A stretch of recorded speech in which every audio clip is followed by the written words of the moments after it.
Bonjour mes stagiaires, bonjour à tous. On va voir maintenant, toujours dans le cadre du droit commercial, quelles sont les sources du droit commercial. Avec la rapidité de l'évolution du monde des affaires, on ne peut pas se permettre de compter uniquement sur les sources écrites. C'est pourquoi les sources non écrites jouent un rôle fondamental. Et donc, on va citer première source, c'est les sources écrites.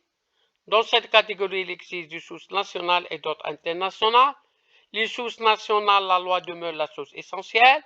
Le thème de loi doit être attendu au sens large. Il comprend la loi, règles écrites, élaborées et votées par le Parlement. Les règlements, les dispositions réglementaires prises par le Premier ministre, en absence de loi, coutume ou d'usage de droit commercial, érigé par une loi de droit civil. Exemple, l'article 982 du droit des obligations DEC réglemente le contrat de société. Les sources internationales. DEC, ça veut dire le droit des obligations et des contrats.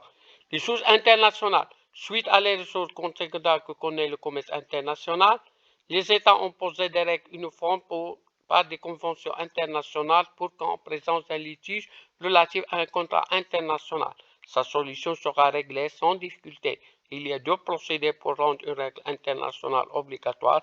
Appliquer la règle conventionnelle en présence d'un conflit d'intérêts de caractère international, imposer à tous les pays signataires de la Convention l'adoption de la même loi interne. Exemple, la Convention de Genève portant la loi uniforme sur la lettre de change chez le billet à ordre. Maintenant, on va aborder deuxième type de sources, les sources non écrites. Il s'agit des usages, de la jurisprudence et de la doctrine. Première source, c'est les usages commerciaux. Pratique commerciale couramment suivie et considérée comme normale dans un milieu déterminé. Elle naît de la répétition fréquente des mêmes actes juridiques, des mêmes opérations. Le juge peut l'appliquer une fois qu'il a la preuve de son existence, à condition de ne pas aller à la compte d'une loi impérative. Maintenant, la jurisprudence, c'est l'ensemble des décisions rendues par les différentes juridictions du royaume et plus particulièrement par la Cour de litige dont ils sont saisis.